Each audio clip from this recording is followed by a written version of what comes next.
18లో చంద్రబాబు నాయుడు గారు వచ్చారు, పోటీ చేశారు. 23లో మీరు పోటీ చేశారు. పోటీ చేయండి, ఎవరు వద్దంటున్నారు. కానీ మీరు ఇక్కడికి వచ్చి మాట్లాడేటప్పుడు ఇదేదో ఆషామాషిగా ఏర్పడ్డ రాష్ట్రం కాదు, ఇదేదో అనాయాసంగా వచ్చిన రాష్ట్రం కాదు. వేల మంది బలిదానాలతో రక్తంతో తడిసిన నేల ఇది తెలంగాణ. కాబట్టి ఇక్కడికి వచ్చినప్పుడు ఒకటికి 2 సార్లు ఆలోచించుకొని మాట్లాడాలి. నేను ఒక మాట అన్నారు, ఆయన అడ్డుకుంటున్నారు. ఎవరు అడ్డుకుంటున్నారు మిమ్మల్ని? ఏదో ఊహాజనితమైన ఒక ప్రపంచం సృష్టించుకొని ఎవరు అడ్డుకున్నారు మిమ్మల్ని? 2018లో పోటీ చేస్తే అడ్డుకోలేదు, 23లో పోటీ చేస్తే అడ్డుకోలేదు, ప్రజలు అడ్డుకున్నారు. మేమేం చేస్తాం దానికి? ఒకటి మాత్రం పక్కా, పవన్ కళ్యాణ్ గారైనా ఎవరైనా సరే తెలంగాణ ఆవిర్భావ దినోత్సవం రోజు వచ్చి ఇక్కడ మేము సభ పెడతాం.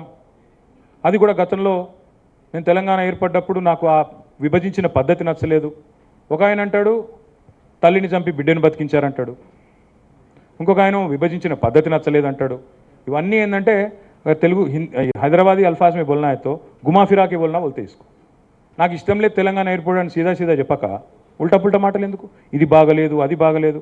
మరి నువ్వు అది బాగలేక ఇది బాగలేక 11 రోజులు అన్నం తినకుండా ఉంటే మళ్ళీ తెలంగాణ ఆవిర్భావ దినోత్సవం రోజు మీటింగ్ పెట్టాల్సిన అవసరం ఏముంది? సరే మీటింగ్ పెడదాం అనుకున్నావు, అడ్డుకున్నది ఎవరు? కాంగ్రెస్ ప్రభుత్వం. ఏమైనా అనాలనుకుంటే వాళ్ళని అనాలా?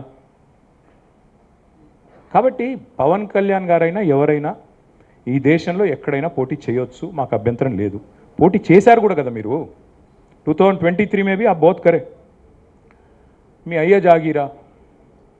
నేను ఒకటి మాత్రం పవన్ కళ్యాణ్ గారు గుర్తుపెట్టుకోవాలి, తెలంగాణ ఖచ్చితంగా తెలంగాణ భూమిపుత్రుల జాగీరు. తెలంగాణ భూమిపుత్రుల జాగీరే తెలంగాణ. ఇందులో ఎవరికి అనుమానం కూడా అక్కర్లేదు. 100%. ఈ నేల కోసం కష్టపడ్డ వాళ్ళు, ఈ నేల కోసం పోరాటాలు చేసిన వాళ్ళు, ఈ నేల కోసం త్యాగాలు చేసిన వాళ్ళు, నెత్తురుతో తడిచిన నేల ఇది. ముమ్మాటికి తెలంగాణ ఈ భూమిపుత్రులు ఇక్కడున్న 4 కోట్ల మంది జాగీర్ ఇది. కానీ మీరు రండి, ఇక్కడే ఉండండి, మీ కుటుంబాలు ఇక్కడే ఉన్నాయి, మీ వ్యాపారాలు ఇక్కడ ఉండండి, ఎవరొద్దన్నారు? 10-12 ఏళ్లలో ఎక్కడైనా చిన్న సమస్య వచ్చిందండి? నేను అడుగుతా ఉన్నా.